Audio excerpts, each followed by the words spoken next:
Good evening and welcome to the Sports Bar Weekender here on talkSPORT with me, Majestic, and former West Ham striker Carlton Cole, as Leeds do it again under the lights at Ellen Road to all but secure Premier League safety.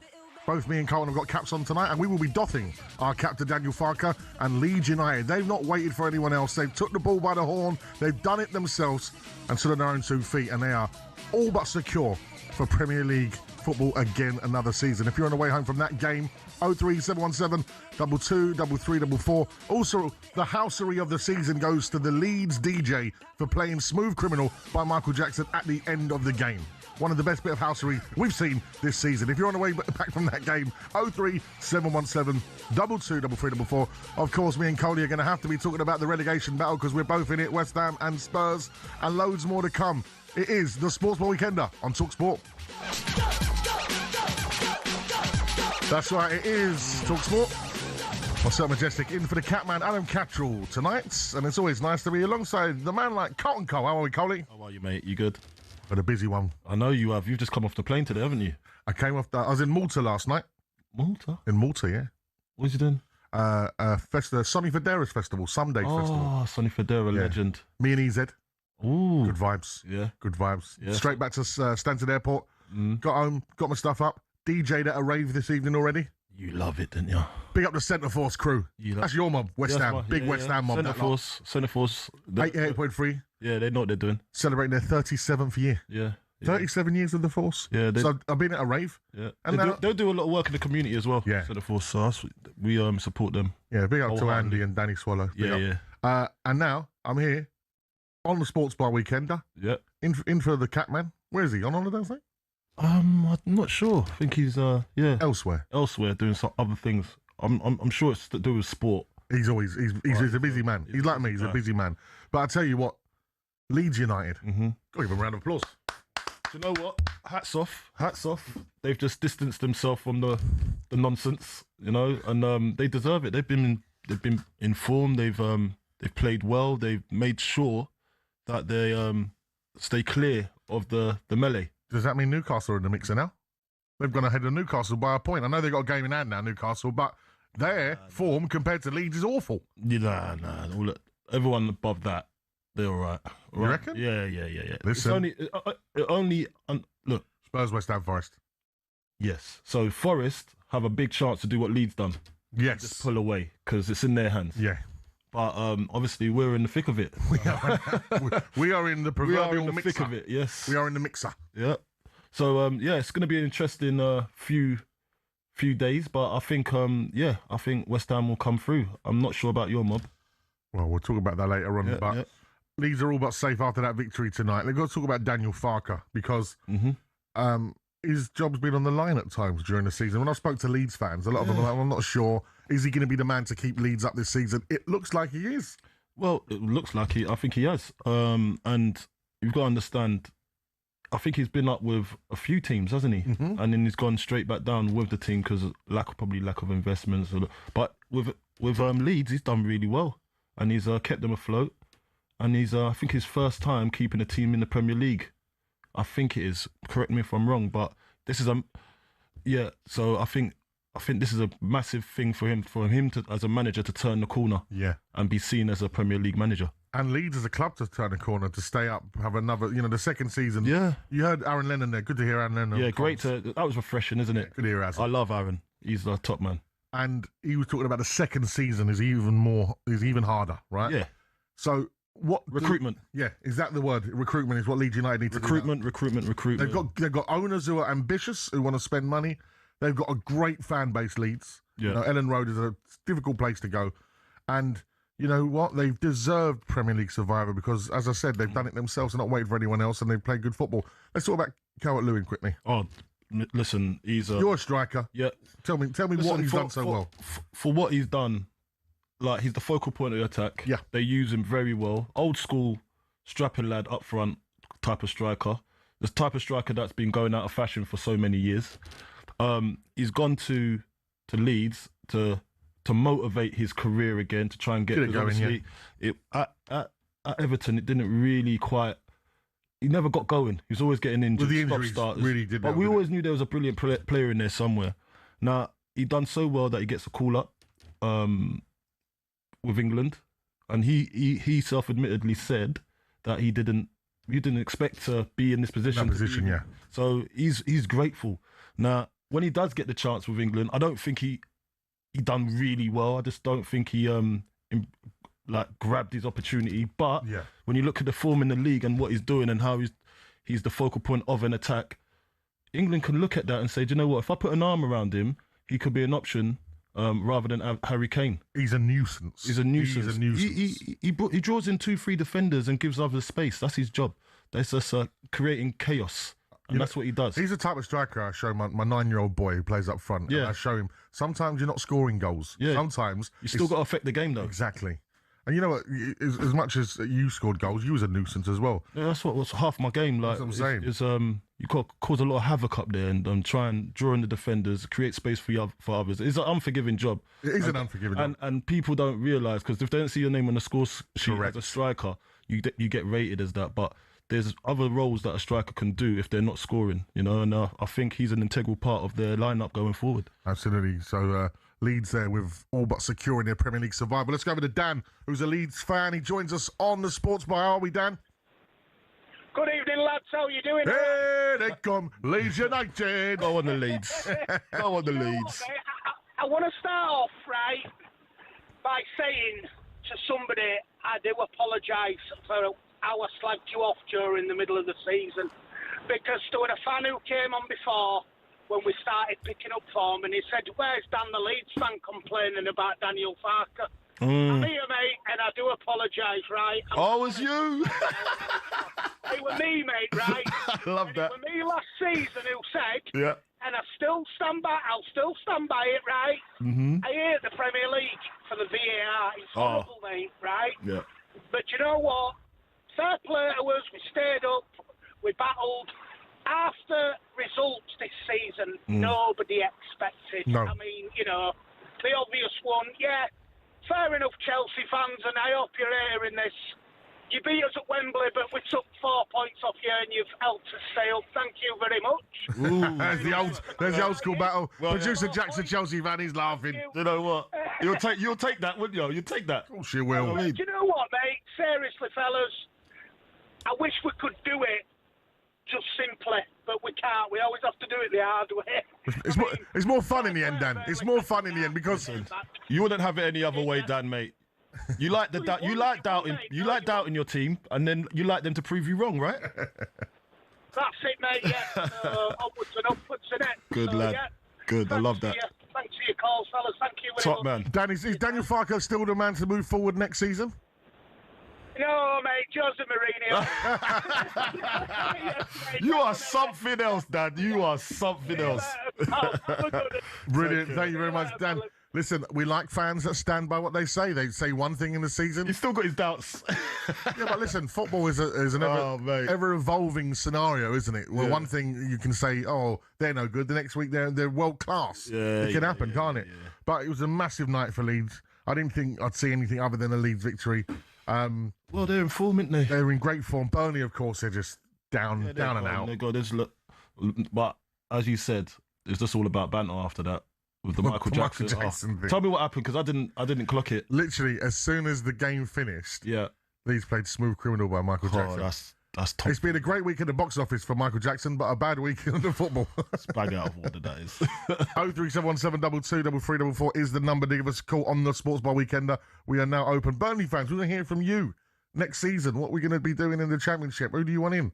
What's the plan there? Because it just seems like Burnley now are the yo-yo club. Up, down, up, down.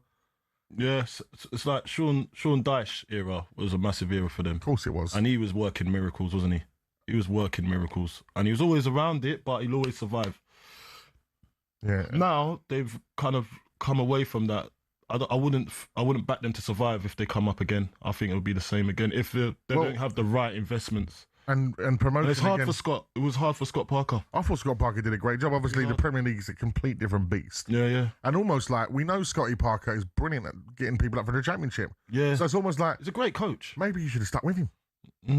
Yeah, well, I think maybe this might be a mutual agreement where we know it's not going to. Scott wants a bit larger kitty, they're probably not going to promise him that. Yeah. And he can't always work miracles because they need the right investment and the right recruitment. We were talking about Calvert-Lewin a moment ago. Do you think he deserves an England call-up? Look at it. Yeah. Look. I'd say he causes havoc. He's the one, when you look at him, you think, if you want something different up front, because for me, I've seen Anthony Gordon up front as a striker, and he does do well. And I think that was earlier in the season with Newcastle when he got up to play that role. So it's like a false nine. Yeah. But if you want a proper striker up there, look, he doesn't play. It's hard to replace Harry Kane. It's hard to replace him. So Tuchel's got to go with an alternative playing style, which would be the natural target man, number 9, and that's what he does. Nice to see a bit of as we talked about the loss of that traditional number 9. Seems like it's back in vogue. Danny Welbeck, Calvin, like Donny Calvert-Lewin. Is the number 9 coming back then? Because it's a that kind of striker can just win you a game out of nothing when it's been scrappy. And does that reflect the fact that it's become quite set piece orientated this season in the Premier League and things like that do affect games, don't they? Look, I think the number 9 nowadays is your older statesman in the team. Correct. Do you know what I mean? Like, been around the block. That number 9 role works if he's doing his job. So Calvert-Lewin, classic number 9. Then you've got Haaland, young but more, I'd say, more recent way to play a number 9 role because Haaland's decent with his back to goal, but he's not an expert. Calvert-Lewin's an expert with his back to goal, so he knows how to hold the ball up. But in a Man City team, Haaland's totally different. He can run the runs in behind. He's more that way inclined to play. So there is space for a number 9. Gyökeres. Yeah. Do you know what I mean? Although people have got criticism of him at Arsenal, but I think he's added to the team. Numbers ain't been that bad, to be fair. Yeah, that's what I'm saying when you look at it. So it's margins, but bring back the number 9. Bring back the number 9. Let's go over to Steve, who's a Leeds fan. Hello, Steve. Evening, lads, you all right? Very well. How are you feeling after that? A little bit relieved, but mainly happy. Yeah. Yeah. What was you relieved about? Well, the pressure's off.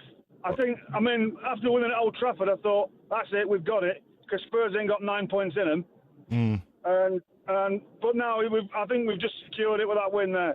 Yeah, I'd have to agree with you there. Yeah, I think the writing's on the wall now. It's a shootout between Nottingham Forest, Spurs and West Ham. So whoever does well tomorrow, I think in the next couple of games, momentum will show who's in the form and who's going to go places. So it's you guys have done yourself a huge favour tonight and got this over the line. And it was Burnley came at the right time for you, I'd say. I would agree, yeah, but I think West Ham, their form is more favourable to them staying in the Premier League. You can see more fight there, can't you? You can see more fight there. Yeah, definitely. Jared Bowen he's just the epitome of what you want. He's mustard, mate. Yeah, that's the thing. Well, even look, with Leeds in recent times, we're just talking about Dominic Calvert-Lewin, Steve, and how good he's been for Leeds this season. You just mentioned Jared Bowen for West Ham. That's my fear with Tottenham. We ain't got anyone. Well, you did have Xavi Simons. Yeah, I know, and then he's got injured. Solanke's injured. That's what I'm saying. So, Steve, you're right. And in terms of your gaffer, Daniel Farke, was you someone that was maybe Farke out at some point in the season? Up until the point when he realised that it wasn't working and he changed his system and we've started playing better. That's a good manager. That's a sign of a good manager. That's a sign of a flexible, good manager. He can adjust. It is. And he can. You're always looking to improve. Yeah. You're always looking to improve the team, and the team starts at the manager and works all the way down. So yeah. I would say if we've got the money, why not try and tap up Oliver Glasner? Yeah, back. Oh, what? Sorry? Yeah, tap him up. What he did at Palace was just, I think. Oh, so you're saying sack off Daniel Farke now? No, I'm saying recruit Oliver Glasner. So, I like how he's done that there. I'm not saying get rid of him. I'm saying we're going to recruit Glasner and say goodbye to Farke. That's bang out of order, man. Oh, well, that's just disgraceful. Hold on a minute. You just won your Premier League status and you want him out? If your striker scores you 10 one season, you look for a new striker that's going to score you 15, ain't you? Here we go. This guy's one of them ones, yeah? No, Steve's doing us. Okay, so you're being proactive. You're being proactive, Correct. Okay. You always got to look to be improved.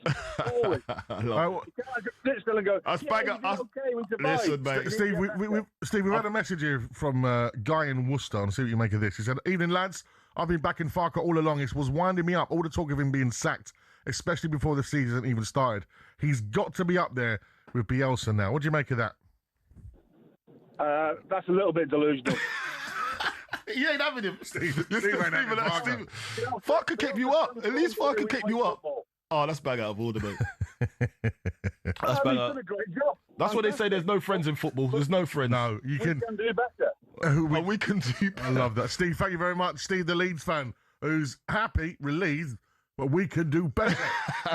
He's thinking proactive. I like the way he's thinking. He's ruthless. He's ruthless. Leeds are a big club. Yeah. And they're back. Leeds are back, as they would say. But they don't want to be. They don't want to be involved in the relegation. They want to consolidate Premier League. There's Premier no League reason status. they can't go and do the Palace, the Brightons, the Brentfords. Why not? They can do that. They're a massive club. They've got owners who can spend money as well. I think Daniel Farke, if he's got a bit of money in his pocket, he goes and recruits well. I think he's got another chance to kick on. He's not going to recruit Steve as a friend, is he? Imagine him in your corner. Oh, no. You done well, but I think I'll do better than you. But Steve, I won at Old Trafford and took 4 points from Chelsea this season. Is it not good enough for you? It's not enough. It's not enough. Oh, Steve's not invited to my barbecue. Stop it. There'll be no Brodfoss. There'll be no Brodfoss for Steve. All right. Oh, my God, man. We have to laugh, otherwise we cry, because tonight we will be talking about West Ham and Spurs in about 5-10 minutes' time. And I've already got a Spurs fan who's jumped the queue even before talking about it. Let's go over to Matt. Matt joins us. How are we, Matt? Yes, Matt. Oh, I'm not too bad, gents. How are you? Yeah, well, actually... surviving. We're even more worried after seeing Leeds get more points. Surviving. Yeah, well, Leeds and Forest are out of it. It's a shootout between Spurs and West Ham at the end of the day. You reckon? So, yeah. Well, let's see how it goes. So let's see how it goes tomorrow. But Listen, I'm throwing the twist in the tail that Newcastle are going to get dragged into this. Is that what you're saying? I'm throwing that in there. Well, I don't know. I can't see I'd this. say they've still got the Gooners, but I reckon Spurs' front line could actually work.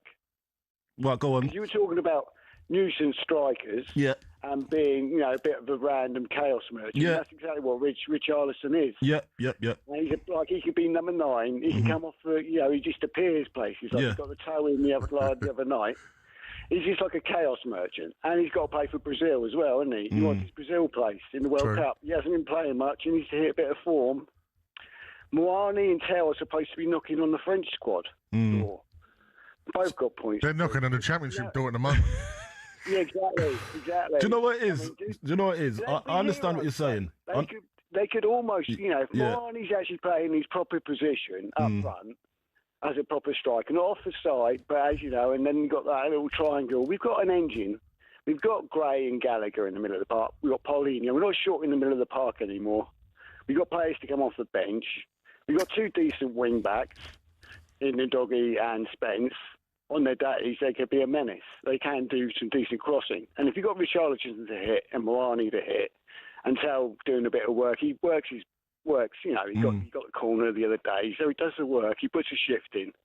So we've been forced into it, but Solanke can be a little bit flaky at times. He can be, He came back from injury really on fire, scoring goals. On paper, your team sounds amazing. I know, but it's not playing on paper, is it? It's not. It should be good enough. That's what I'm saying. That's what we've been saying all season, but yet you find yourself in the relegation zone. Having been relegated. If Van der Ven want to be relegated and go to the World Cup with that Dutch squad, they'll be taking the mick. Well, Matt, listen, this weekend is such an important one because, of course, West Ham travelled to Brentford, which is not an easy place to go. No, it's not an easy place to go. Right? And then if, for example, it goes our way, we go into that Villa game Sunday night, knowing that they've got another... Take a point at least. No, it's a win. There's no points at this point, Matt. We've got to win, It's got to be. It's wins only now. They've got the Gooners next week, haven't they? So they're not going to get anything there.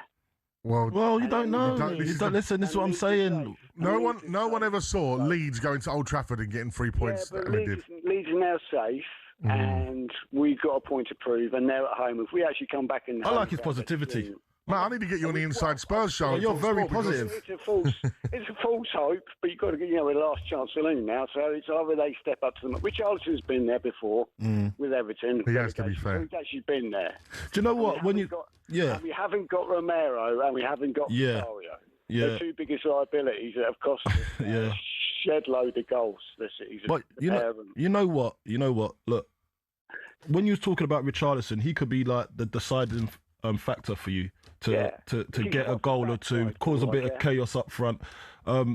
We went and signed. This is the reason, like, people were looking at the way we went and signed Pablo and Tati.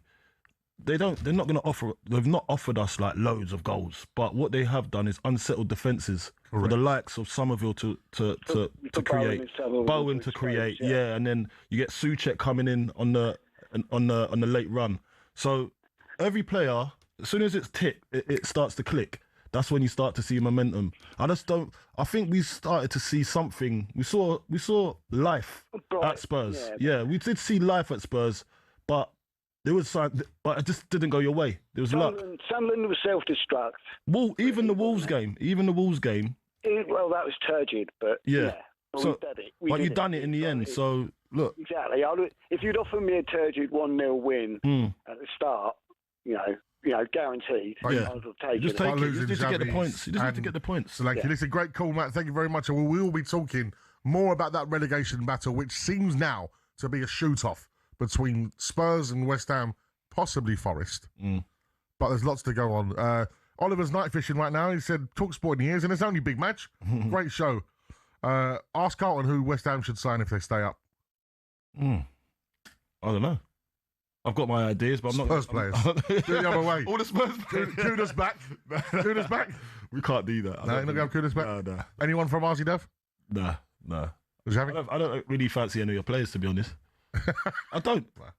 I think some of them are cop-outs. They don't leave it on the line. They don't leave it on the line. You know what I mean? And they've been sulking all season. So, no, I don't like that attitude. Anyone that, listen, at this... When you talk about Daniel Farke and all these guys that's had a great season, he's on the TV now. If you look at what they've done, they've got great characters within their squad. Characters with metal and steel. Characters that want to fight, run the extra yard, not sulking when it don't go their way, just cracking on. Who's been sulking? I want names. I'm not. Nah, I ain't doing that. 03717 22 3344. We're going to be talking about sulky Spurs and West Ham next. Exactly.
Hey, Jay Trace, how are you doing? I'm good, how you doing? Love it to see you. You look great today, if you don't mind. You as well, you know? That's very kind of you. We're the same stylist.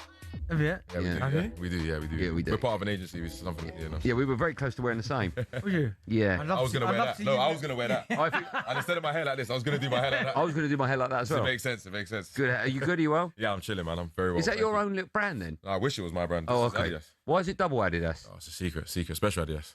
Can I get them? Can normal people get them? Yeah, of course, normal people. Hear this guy, man. Yeah. No, I didn't mean me. I mean other people listening. Oh, sorry.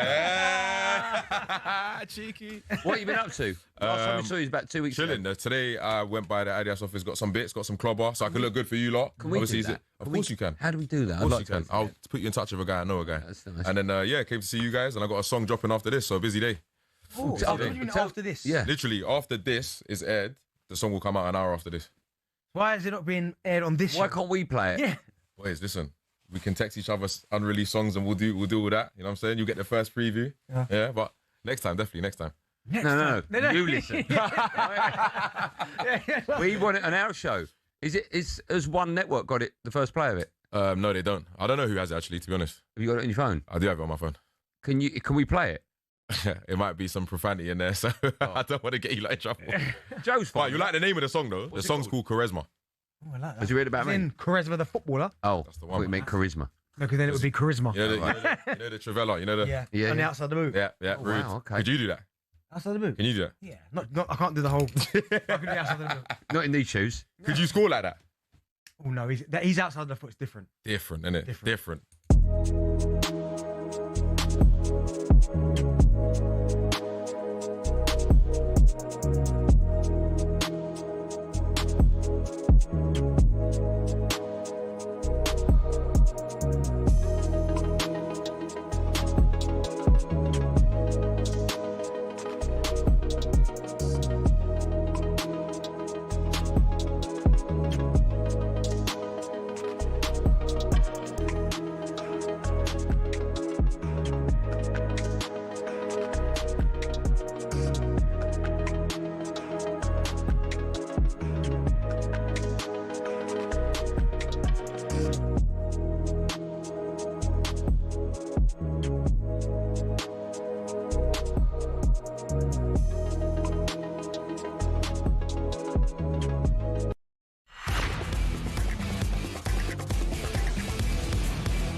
On his right foot, hits it, Seedley, and turned in!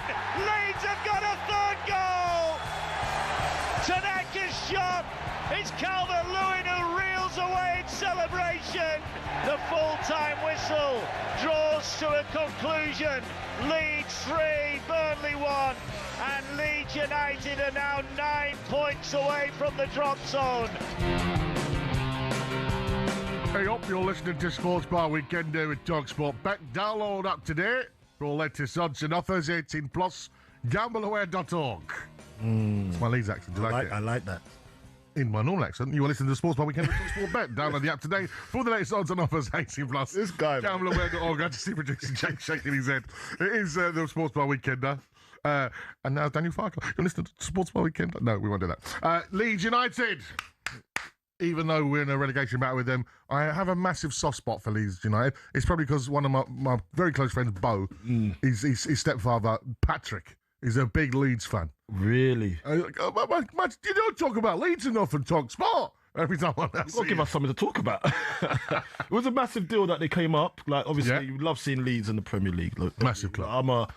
I'm nostalgic. I like nostalgia. Yeah. And I like when I see the old stuff. When we saw Chelsea v Leeds, it was old school. The history behind it, that it's unbelievable. Like, and there's always Needle, the days of was it not Butcher? What am I talking about? Ron Harris. Yeah, that's old school. Ron Harris and Billy Bremner. Yeah. You know what I mean? But I like seeing them old school fixtures again. Do you know when I think of Leeds? Do you know what I think of? Go on. Yaboa! Yeah. Oh, the goals that man scored. He was a machine. That finger whack. Yeah, he was a machine, man. Proper machine. I went to I think he played for Frankfurt.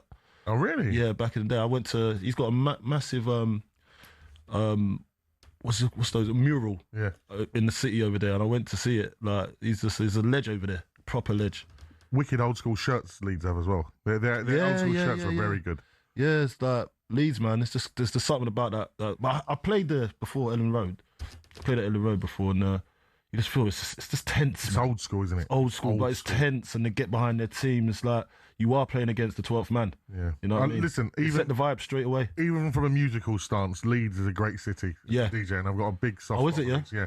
There used to be a club called Mission. Really? Yeah, it was wicked. And before that, my namesake, Majestic nightclub in Leeds. Yeah. Oh, so you frequent there? Yeah, I was. Is that where you got the idea for your name? No, they spell Majestic with a K. Oh, is it? Yeah. I spoke how I got my name Majestic on here on Sunday. Are there any like bands that's come from there, indie bands? Of course, that's why we was playing the Kaiser Chiefs. Yeah, apart from them, we all know them. Oh yeah, lots of. It's a lot. It's quite. Leeds is a great city. I remember going on a night out in Leeds actually. Good night out. I went out. Who did I go out with? I think it was Aaron Lennon back in the day. Yeah. Yeah. He took me out, but he took me out to some dive though. It weren't great. The club weren't. It's like, you know, you can smell like beer just on the floor, and it's just it's that dingy smell, wasn't it? So yeah, Leeds loving on the sports bar this evening with Carlton and Madge. I'm in for the Catman tonight, and we've still got to speak about West Ham and Spurs, the battle for survival. As we've just heard there, Leeds 3, Burnley 1, giving them 9 points away from the drop zone. Forest, they can do a Leeds this week if they Bank holiday Monday, 3 o'clock against Chelsea, isn't it? Yeah, it's a late one, so the pressure's on. Pressure's on. It's strange, 3 o'clock on a bank holiday Monday. No, it's not. It's bank holiday, isn't it? So it's like a Sunday, but Saturday. They've made it like a Saturday, actually, didn't they? Yeah. 3 o'clock kickoff. So now you're like, yeah, that is actually strange. But yeah, so Nottingham Forest have the chance to do that. But West Ham and Spurs. Now, West Ham, it's game on for you, 3 o'clock on Saturday. You've got to go to Brentford.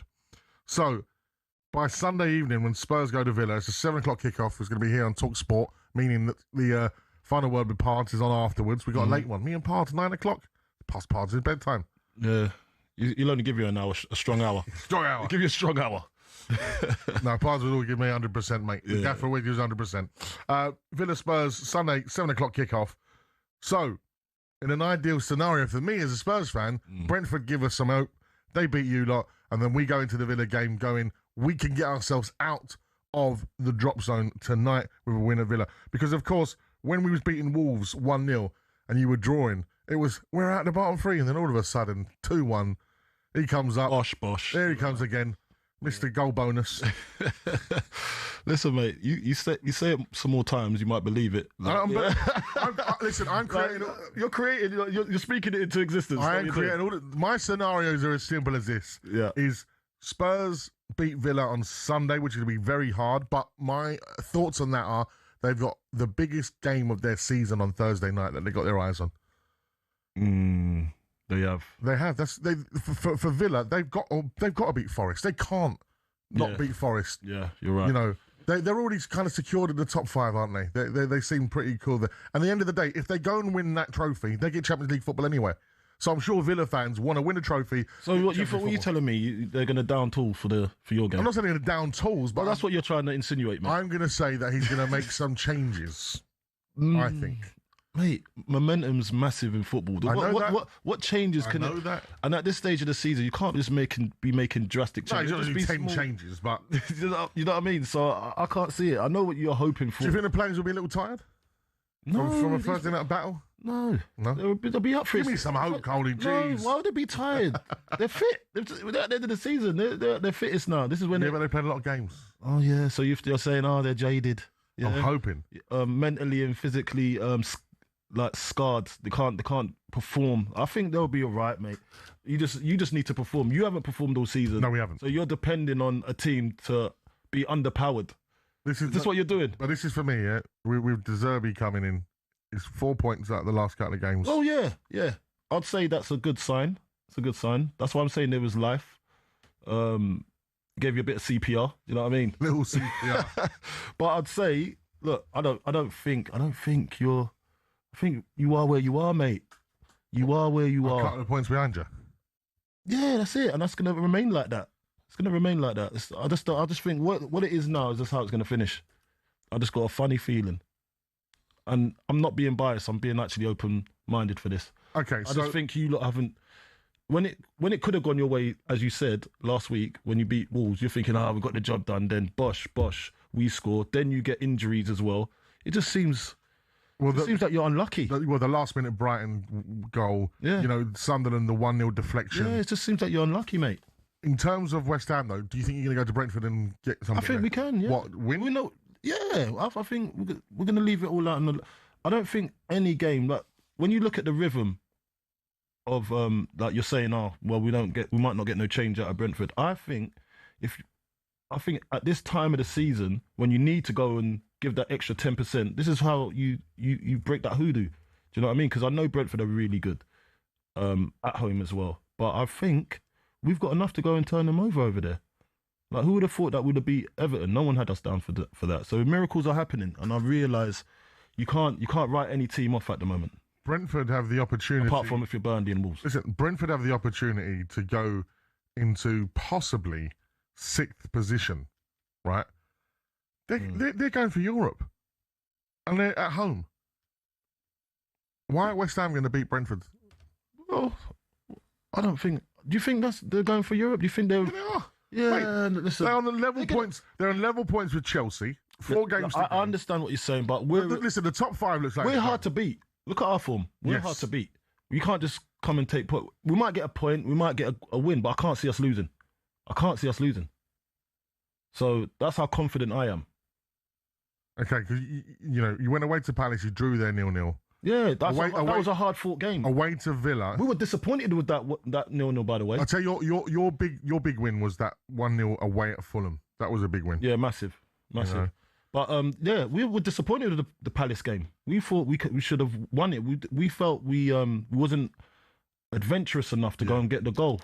And when there was a ball that came in when Dinos Mavropanos headed it, I was thinking, we've nicked it. And the goalkeeper made a brilliant save. So it's some fine margins at the moment. And the fine margins look like they're going in our direction at the moment, and you guys are getting the back end of it. So, yeah. Sometimes Lady Luck has a big say to play in this. Lady Luck definitely has. And I feel like it's our time to get a little bit of that. Big up to Steve here. Steve Hudson's messaged us. He goes, I opened Majestic in 1996. You know the club we talked about in Leeds? Oh, yeah. Steve from Pompey said, Madge, you played a few of my clubs. Time and Envy in Pompey. And Envy. Yeah. Oh, gosh. Elements in Bournemouth. Oceana. Elements. I've done Elements. Yeah. I've done Elements. Happy times, Steve. Oceana. Good times indeed. Oceana, where's that? Oceana in Kingston? I think this one was in, Oceana, maybe Bournemouth. Yeah, lots of great clubs. Lots of great. Remember those type of clubs as well? Of course. It was like student and adults mixed, wasn't it? Yeah. You know what I mean? You get all the WKD deals. Yeah, the WKD deals. You get like the shots, the tray of shots, like some colourful shots in there. You're thinking, what am I drinking here? Oh, toxic. So much to talk about as, of course, Spurs and West Ham seem like they're in a relegation shootout. You're listening to the Sports Bar on talkSPORT with talkSPORT Bet. Visit talksportbet.com today for the latest sign-up offers. 18+, gamblerware.org.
Sam and Jordan singing your praises. That's yeah. He doesn't do that with many people, mate. He really doesn't.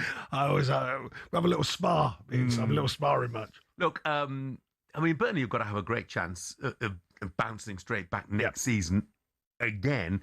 And at the moment, the bookies have got Steven Gerrard and Craig Bellamy both in the frame. What are your thoughts? Well, Craig Bellamy obviously worked under Vincent Company there, so he'll know the people involved and, the ownership and the likes and the feel of the club. Stevie G, look, does he want to go back in at that level? Does he want to? It's only an hour and a quarter from where he's from. If you're going to do it like Frank has at Coventry, go into a good concern, and that is a good concern. There's no, I question the idea of doing the same model and it not working, but that doesn't mean that in the Championship they've got it wrong. Because let's face it, they've gone straight back up again. So I do think there'll be money available.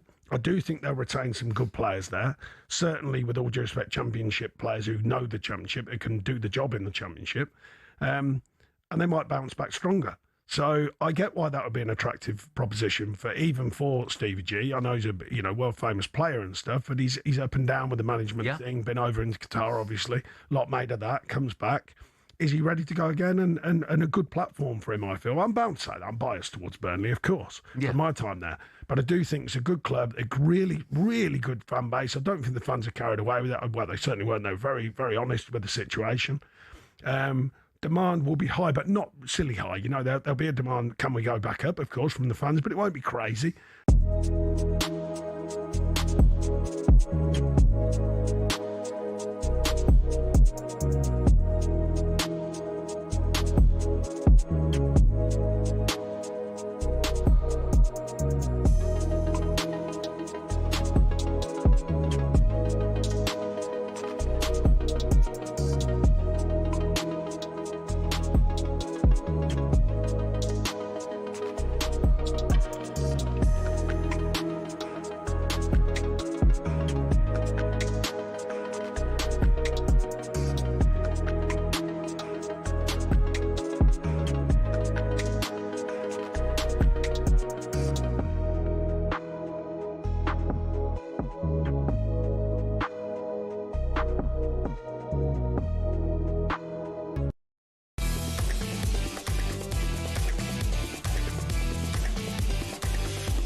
Good evening, it is the Sports Bar Weekender on talkSPORT with me, Majestic, in for the Catman Adam Catcher alongside former West Ham striker Carlton Cole as we react to Leeds United beating Burnley 3-1 at Ellen Road this evening, all but securing Premier League safety. Let's now head back over to Ellen Road as talkSPORT's Mark Wilson is standing by with Leeds manager Daniel Farke. Daniel, thanks for joining us. Congratulations, a big win.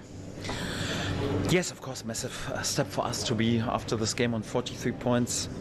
I'm very proud of my players today because it was a busy and difficult period for us with many games and especially also the additional load and massive games in the cup game. We had also to deal with several injuries of key players in the last weeks when I think about Joe Roden and Anton Stach, or right now Gabi Gudmundsson missing, or we had a few problems with Noah Okafor, Jakabiol, Pascal Struijk during this week, and then to deliver today again when it was needed is fantastic, and I just can praise my players. They are really extraordinary, and the spirit and the work ethic in the dressing room is second to none. They fully deserve also to enjoy this win tonight. You brought Anton back in and he rewarded you with a wonderful goal to get the night off and running. Yes, it was a bit tricky with him. Perhaps a relatively easy decision because he had at least 45 minutes in the tank, and he's such an important player for us and he has the skills. With Noah it was more tricky because he just was able to join us in team training this morning. We just had a light activation session, but we got the feeling we need him today with his ability to take players on, and especially on the left wing, the runs of Gabi Gudmundsson were missing. Normally I don't do this when a player misses several important training days, to have him straight away in the starting lineup, but today was more or less like a gut feeling that we would need him as long as possible, and yeah, thank God he has delivered. Otherwise I would be a bit in trouble with my man management in the dressing room, if I'm honest. A wonderful individual goal for the first one, a great team goal for the second one, lovely back heel from Dominic, and Noah another goal, 6 in 10 now. He's flying, isn't he? Yes, that's what I like also about the team, because we can score out of each every period and each every phase. We score out of counter-attacks, out of set pieces, out of sometimes a hard-fought goal with second ball, sometimes an unbelievable team goal. We've scored a few today. Yeah, everything was also involved again, and yeah, by the way, we defend also quite proper. Would have preferred a clean sheet, but overall can't complain too much about our defending behavior at the moment. Yeah, we're in a good shape. After the result last weekend, and given what's happening at Burnley this week, it could have been a really tricky night tonight, but you made it look quite easy through hard work. How pleased are you to get that win, and obviously now a massive step nearer survival? Yes, especially last weeks were always different tasks, and today higher expectations and big pressure in a home game against an already relegated side, but we had also amazing away wins at Old Trafford, who were just there with win after win after win after win after Michael Carrick, yeah, for that in this different type of games we have always the answer, at least at the moment, and this feels good and says a lot about the attitude of my boys. You spoke all along about a point a game should be enough. You're well over that now. There's 3 left. You're not mathematically safe, but you're nearly there now, aren't you? Well, we will just celebrate once it's mathematically safe. So for that, I'm too experienced and too long in this business in order to do anything else. But 43 points feels really good, I have to say. But it's not even a question. I think about if 43 is enough or not, because we're still greedy to keep going and to win as many points as possible. We need more. We have. The boss says you need some more. Yeah. He's right. He's always spot on. So I told you before, 12 points to fight for. The first 3 we have under the belt. You also want to win the last 9 points. 6 unbeaten now. You guys have really stood up for you right when you needed it. Especially in the crunch time period of the season, especially when we have injuries of key players and the additional load by the first semi-final since 4 decades for this club. It's outstanding what the boys are doing right now. 10 points out of the last 4 Premier League games. 6 games unbeaten. Couldn't be much better. Last one from me. We've got our England hats on. Dominic Calvert-Lewin gets a goal, obviously involved in that great goal. Would you be taking him if you were the England manager? That's up to Thomas. He will know best what he needs in order to be successful. But what I can say, my recommendation, if he's on the plane, he will definitely not disappoint. That's for sure. That was the Leeds manager Daniel Farke speaking to talkSPORT's Mark Wilson after their side's tremendous victory at Ellen Road, beating Burnley 3-1, all but securing Premier League survival for another season. And we're asking the question, should Daniel Farke get more respect Carlton. It does seem like we're after a few calls with their fans. They're just like, we could do better. You know what I mean? Like, but listen, he's working towards something, and I think he deserves his chance as another shot. Listen, I think this was the first time he's come up with a team from the Championship that he's got promoted, and actually he's held his own. Yeah. Like, now they can build from that, and I think he's the man. He looks like he knows the club, and he wants to build from this season, and he'll look like if he gets the right recruitment, the right characters. I'm always saying it's all right going to get the best player, great on the eye, but are you getting the right character? Well, let's go find out from a Leeds fan himself. We've got Martin who joins us on the show. Good evening, Martin. Good evening. Thanks for having me on, guys. Thank you for joining us.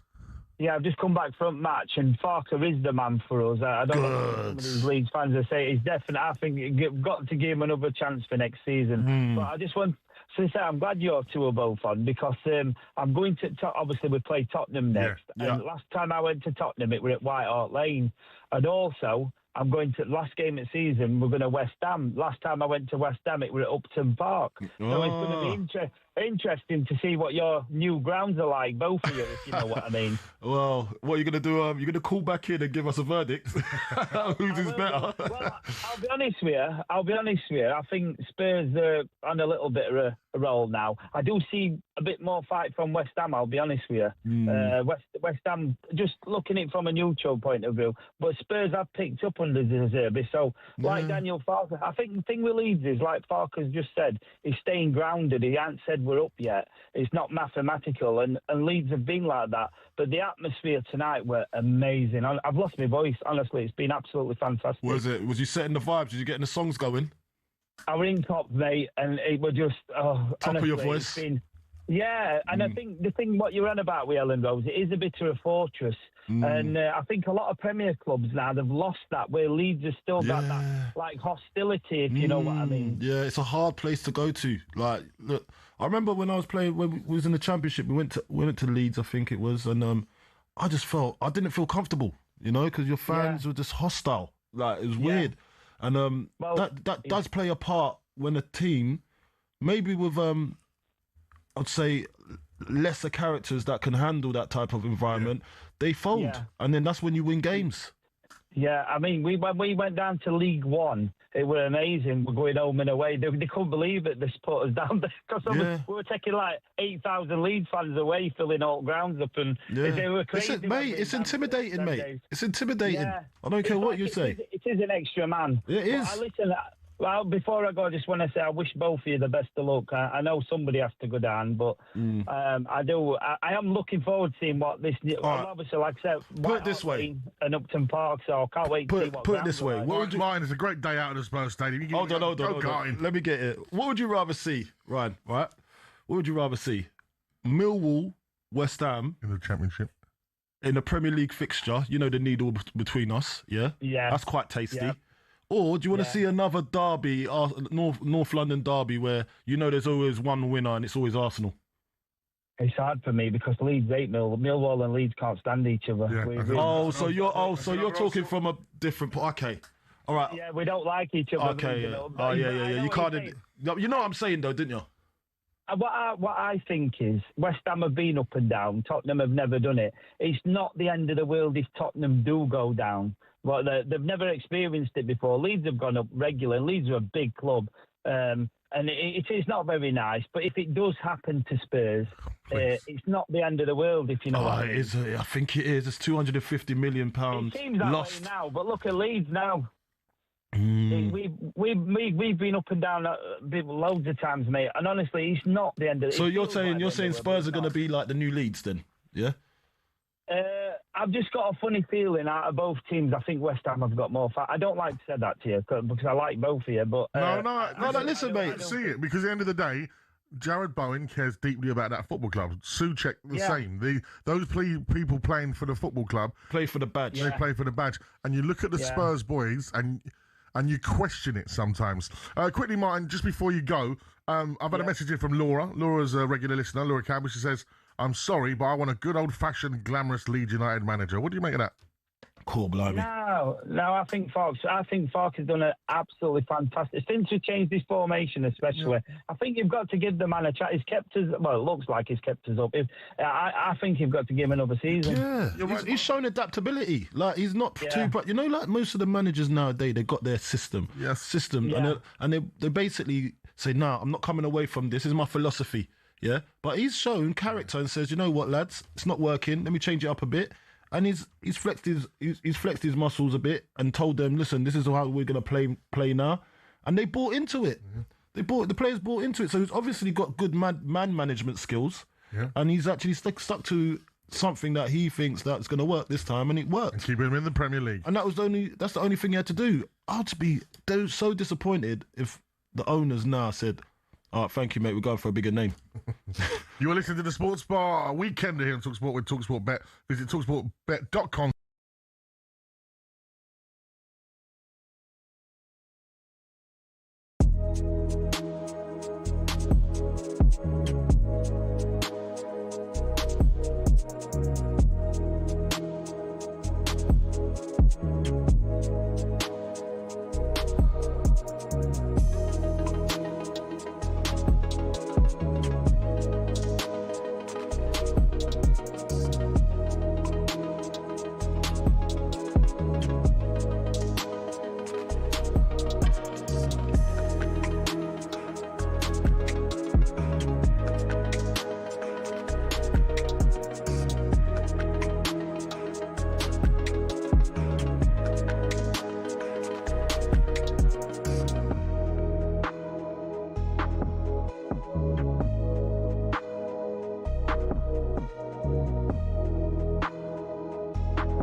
Frank, I want to move on to a player that you give his debut for Chelsea, Reece James.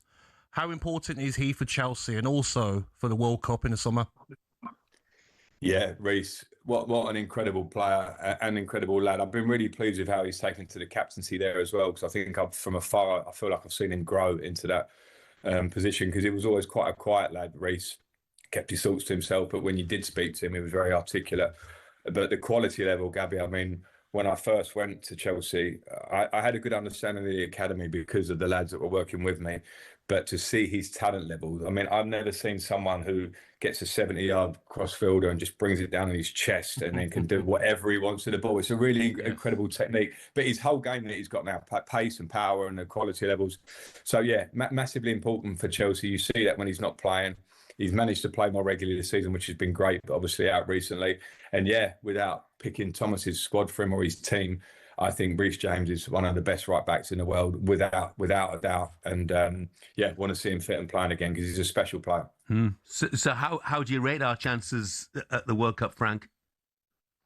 Well, I think we've got a good chance, but there's a lot of other good teams in it. This is the age-old question I get about why we didn't win World Cups as a group from my generation. And part of the answer is because France, Spain, Germany were all really, really good too. And, you know, so there are other teams that will be there competing, going over to America with the conditions that they'll be. But I think we've got lots of good talent in our squad as well. So I think absolutely we have a really good chance of doing it. It will be about momentum. It will be about the best players being fit and ready at the right time.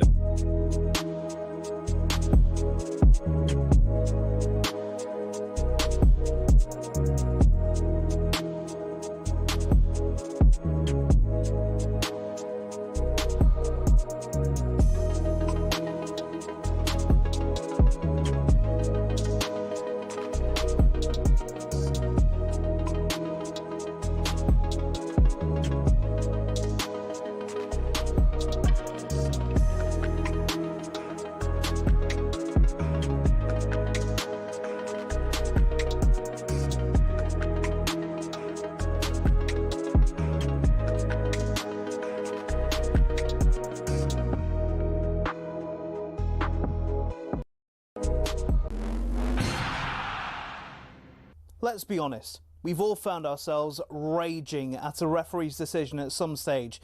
This feel familiar? That is an absolutely shocking decision. They've got a case in that it was a bad decision. It's such a poor decision. Yeah, I think he's just made a bad decision in that instance.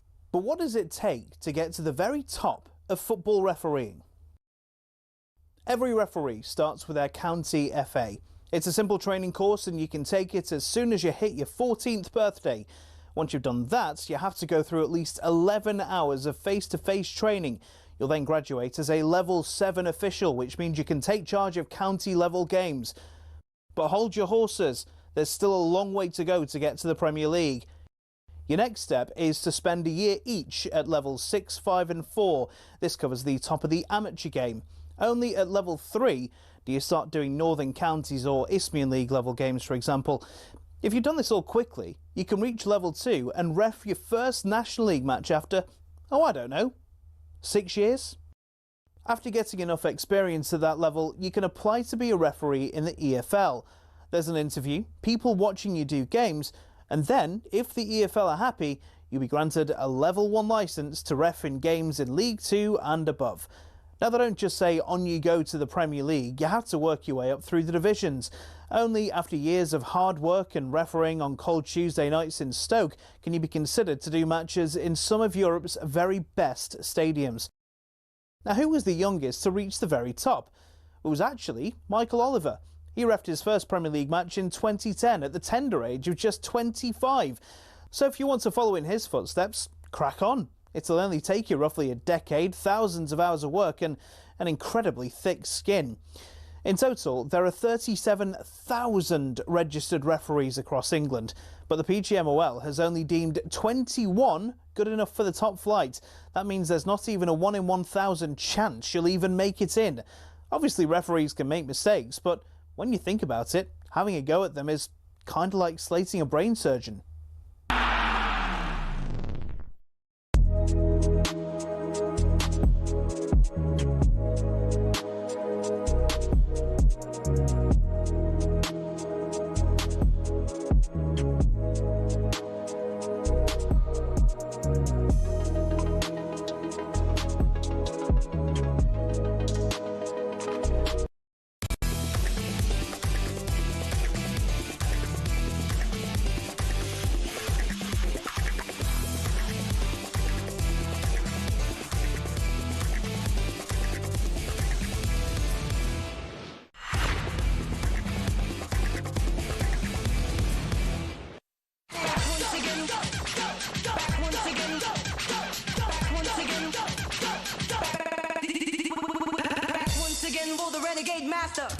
It is the Sports Bar Weekender with me, Majestic, in for the Catman Adam Catra alongside former West Ham striker Carlton Cole. This evening we've been reflecting on Leeds United all but securing the Premier League survival for next season after beating Burnley 3-1 at Ellen Road.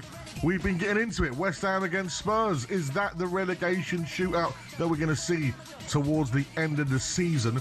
But coming up, we're going to be previewing Man United and Liverpool, who are the superior side right now as Man United take on Liverpool. 03717 22 3344. It's the Sports World Weekender on talkSPORT. Here's the Sports World Weekender. Man alongside Carlton Cole.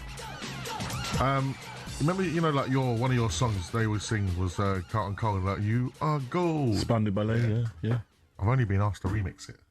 Oh. What do you mean? Who's? Yeah, you know the Spandau Ballet, Gold? Yeah. I think it's 40 years old this year. Yeah. I've been asked to remix it. Is it? Yeah. Into what? Who knows? Whichever way. Oh, look, get me on there. Should I get you on a version? Get me a verse. Get your bars. Yeah, I'll spit a few bars. I'll spit a few. Shower man, innit? Shower man, innit? That's my pseudonym, man. What, Shower man? I'm Shower man. Is that your bar's name? Yeah, not Carlton Cole, Shower man. You know what I mean? I don't know why. I just made it up on the spot. All right, we've already heard from Daniel Farke. Leeds are all confirmed safety tonight with a 3-1 victory over already relegated Burnley. After the game tonight, talkSPORT's Mark Wilson has been speaking to Burnley interim head coach Michael Jackson. As the last couple of days, did that have an impact on the team tonight? They looked a little bit off it early on. Yeah, no, I think you're spot on. I totally agree. I think you could see that at the start of the game, and I think the way Leeds come out, you've got to be able to weather that. Games I've watched back to Leeds play at home, you have to come through them spells. You've got to be under the cosh a little bit, but you have to come through them unscathed. We didn't. We grew into the game a little, like I said, a little bit in the first half, back end of the first half, and then started second half, I thought, quite well. And then we cannot make those errors. I know I can say, well, that's obvious, but it is. Why dress it up? We need to be better. We need to be better. Let's be honest in them situations. Obviously, the mood will be down given the relegation. Yeah. But has it gone down another level with Scott going? Yeah, I think you'll have certain players who can dust themselves quicker than others. You have a relationship with a manager which some will be closer than others, that it affects more. But you don't know that until the ball rolls out there and you're under the lights. So but listen, we can't make excuses for that. We're in the Premier League, we're a group of professional footballers and we're a group of professional staff, and we know this is the world that we do live in. And it's up for us now to try and correct that. And you will be in charge till the end of the year now? Yes, the chairman's asked me yesterday, like I only found out yesterday myself, about 10 or 15 minutes before. So he's just asked me would I take the game to team to the end of the season, which I will. It's not something that I wanted to do with Scott leaving, but again I have a professionalism to. I have to be there. I have to be there for the players. I have to be there for the staff because it's an uncertain time and people start to worry. That is the Burnley interim head coach Michael Jackson speaking to talkSPORT's. Sorry. Trying to do a professional show. Sorry. Yeah. Sorry. It's a difficult time. You for said Burnley. sorry. It's a difficult time for Burnley. I forgot where I was. You've heard him there. Sorry. He's trying to keep it together for everyone. You're Sorry. going hee. I'm sorry. You seen the film yet? No, I haven't seen it. I need to see it. Looks good, doesn't it? Is it good? Yeah, it looks good. Well, in all seriousness, I was going to ask her about Michael Jackson. you can't, can you? Michael Jackson at Burnley. And then he comes on with proper northern voice. Listen, it is a difficult task for Mike to go in there now and keep everyone's momentum. And the last thing Burnley want to do is see their Premier League status, which is gone, but end the season just getting battered by everyone. They don't want to be the Premier League beaten boy for the next few games, do they?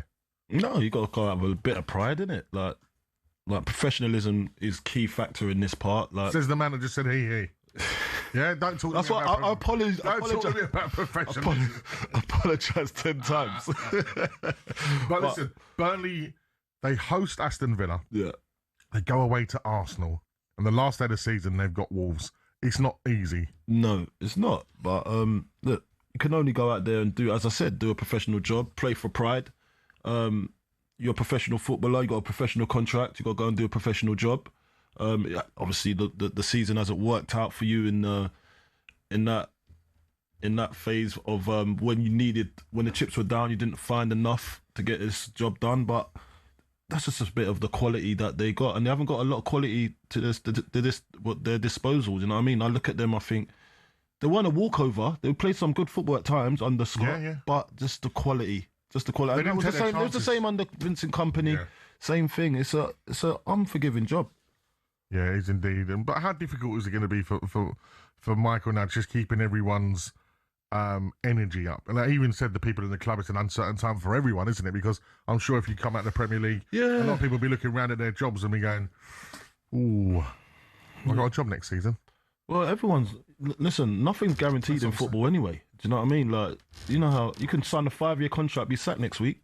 So there's nothing out there that you can say, I've got a nice little run up on this. If you don't get results, 5 games on the you lose 5 games on the trot, you don't really have a job. It's so hard in the Premier League nowadays, and you can't look back in the day. Remember when Sir Alex Ferguson went to Manchester United? Gone are the days when he could have a poor season, after another pause, and then all of a sudden it clicks. You don't get that time no more. You got to come in with the minerals straight away. And that's how football's gone now. So it's revolving doors. Jeffrey liked your hee-hee, by the way. He said that was classic Coley. Sorry, man. I don't want to do that. Like, I saw it there. I took it. You know what I mean? I'm a goal scorer. You know what I mean? Opportunist. It was too easy. It was a tap-in. It was straight across the box. No, mate, but I've seen all the memes. Listen, mate, I've seen all the memes on social media. And I just think it's been a bit untasteful. Do you know what I mean? It's not been nice. It's like the obvious thing you go to. He must have had it. I've even seen Michael Jackson and AI in a Burnley tracksuit. Like it's bang out of order. He's got the glittery socks on.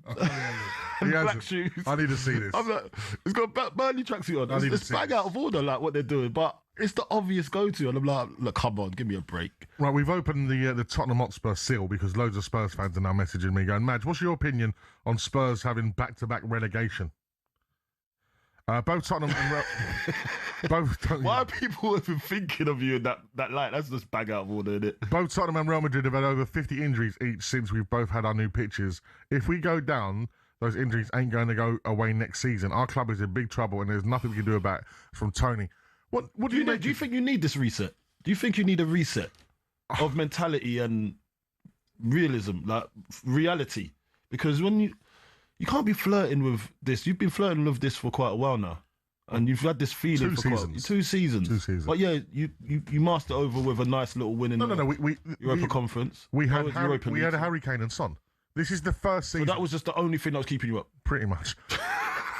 Listen, this is the first season in over 10 years where Spurs haven't had a Harry Kane or a Son in the team, right? Which is massive. Both of them were world-class footballers. So why didn't you replace them with something? We tried. And again, this is why the discussion is, with Daniel Levy, etc. In the summer, at one point, it looked like we were getting Morgan Gibbs-White, Eze, and Kudus, right? Yeah. That's a whole different season, isn't it? That didn't happen. And, the injury thing, you can't not look at it and go, this is a serious problem. And you have to have an investigation. What are the injuries? Because I don't think that one to Xavi Simons has had nothing to do with the medical team. What are the injuries been from the training pitch? Oh no, we've had more ACLs than we've had home wins this year. So that means someone's. Hey, so ACLs are not funny ever. Yeah, so that means someone, and you're gonna throw the medical team under the bus, but because I'm not gonna do that to our medical team because that's not fair. But they got to look at it and consider improving. Something has to happen, right? Kulusevski. The other thing that with Spurs is quite annoying is. Something happens on a Saturday. It's like, oh yeah, he's picked up a knock, and then it's like, Kulusevski won't be seen for the next 2 years. Like, you could actually make a fake, make a fake horror film called The Knock, right? About Spurs. It's like The Knock. It happens on a Saturday afternoon, and he just received the knock, and then all of a sudden you just hear like, he's out for 2 years. It's like, and then there's posters up. It's like. And they're looking for dating Kulusevski. Has anybody seen Kulusevski? I don't know what he looks like anymore. No, he's had the knock, mate. He's had the knock. Oh, dearie me. Hi, Madge and Carlton. Madge, it's the 1 year anniversary of your Europa League win coming up. How are you going to be celebrating a big anniversary? By celebrating the fact we're being the championship at this rate. Well, at least you'll win something next year. Oh, stop it, you. You know what I mean? Top of the championship. That's not a given, mate. Wrexham, if they don't get up from the playoffs, they'll go again. What, so you don't fancy yourself? Wrexham will go again. Stevenage. Big Spurs don't fancy themselves against Wrexham. Stevenage will get promoted from League One through the playoffs. How the mighty have fallen. We'll be playing Stevenage at the 8,000 cap. How the mighty have fallen. Even speaking like that. No, listen. That's actually why I want to see it, because I want to see like Lincoln having a little. Stop it, you. You know what I mean? Little punch up with Spurs. You know what I mean? I'd love to see that. You know the irony is? Go on. It's happening. Brentford are beating you this weekend. And I'm telling you, this is how it goes. Hey, mate. Hey. Spurs are back. This sounds like a Kevin Keegan rant. Go on, do it. Go on. I'm telling you. Right? Brentford beat you lot. It's no easy feat going to the G-Tech, yeah? Yeah. Sunday night, Spurs get points at Villa. We're finally at the bottom three, right? Is that what you think? Yeah. Your heads start to go. You play Arsenal. Mate, you lose. Our heads are firmly on our shoulders. Right? You lose, yeah? Our heads are firmly on our shoulders. Spurs then beat Leeds at home. We go 4 points clear of you. 4 points clear? Yeah, what are you in? With 2 games to go. This is some turnaround, this is. Yeah. Wait, we're going to talk about... Hold on a minute. So, you're telling me in the last 10 games, you've only got, like, what, 5 points? You've had 5 points, yeah. Well, probably even more than that. Even the last 20 games, you've got 5... No, but hold on a minute. But check what's coming. All of a sudden, you're thinking, right, Zerbi's the Messiah. No. This is the reality, yeah. He's trying to draw blood out of a stone right now. But, as I said, it's impossible. Listen, the gallery will agree with me as well. We're not thinking Brentford can't beat West Ham at Brentford. Brentford can beat West Ham, right? But West Ham can also beat Brentford. Good team. Good team, But West listen, Ham. so it happens, yeah? Yeah. Brent, just listen carefully to what could happen, right? Brentford beat you. This is all coulda, woulda, shoulda. Yeah, but I'm just looking for the coulda, woulda, shoulda. Right Why? now. That's all you got. Is this all you got? Coulda, woulda, Brentford shoulda. beat you lot. We beat Villa. We go... Mate, you're not beating Villa. We go 1 point ahead of you. At Villa. Yeah. You think you're going over there? You think you're going over there to put them under? I ain't seen it all season. There's no evidence. There's actually no evidence that you can do this. There's no evidence. I've not seen it. I've not seen it all season. Then Arsenal beat you. Arsenal do us a favour. We beat Leeds and we're 4 points ahead of you. That can happen. That's how quick it can happen. It can in 2 happen, games. but what is the Come on, percentage Spurs. chance? Let's 03717 22 3344. Don't forget you're listening to the Sports Bar Weekender with talkSPORT bets. Download the app today for all the latest odds and offers. 18 plus. Gambleaware.org. It's just who we are, mate.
See, that's the Villa. Can you me Villa? You almost went hell of a beating Gabby Agbon. Oh, can you me Gabby? You almost went hell of a beating Hooters Villa Park Bullring. Legs 11. Can you me legs 11? You almost went hell of a beating Prince Willie, big Prince Willie. You almost went hell of a beating Andy Townsend, Randy Lerner, Ron Saunders, Dane Saunders, Ron Saunders. Dane Saunders, Ron Saunders, can you me Saunders? You almost went hell of a beating Hooters, Jory Quarter, Cadbury's World, Jack Grealish, Gabby Agbon Lahore, can you me Gabby? You almost went hell of a beating. Hooters is in Nottingham, by the way. Hooters, can you me Hooters? You almost went hell of a beating. Hooters, can you me Hooters? You almost went hell of a beating. Nottingham Forest take the lead. Hooters, can you? Oh, mate, come on. You almost went hell of a beating. Gabby Agbon Lahore, you went a beating. They go to Villa Park next week, 1-0 up. Another UEFA handball, though, leads to a penalty for Chris Wood. Villa fans, did you do enough tonight? It was a bit flat. 03717 22 33 44. Vito Pereira, though, looking like a really good appointment for Nottingham Forest right now. Get involved in the show. Elsewhere, Crystal Palace, they got the job done. Tough away day against Shakhtar. They are on their way to the final. Massive, massive result for them. What a season they could end up having.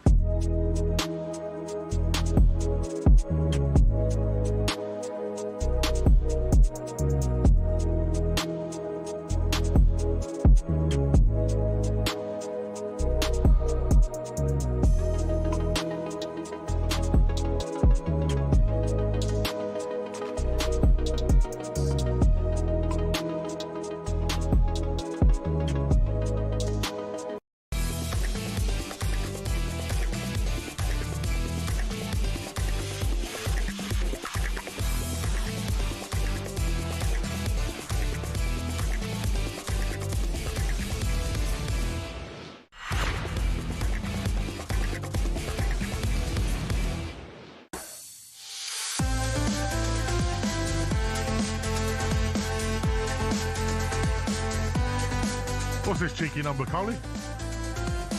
All my life. All my life, all my life. The Half-Timers. The Half-Timers. Featuring Carlton Cole. Back in the bars. Yeah, we're doing bits. I like it, mate. This is a box park.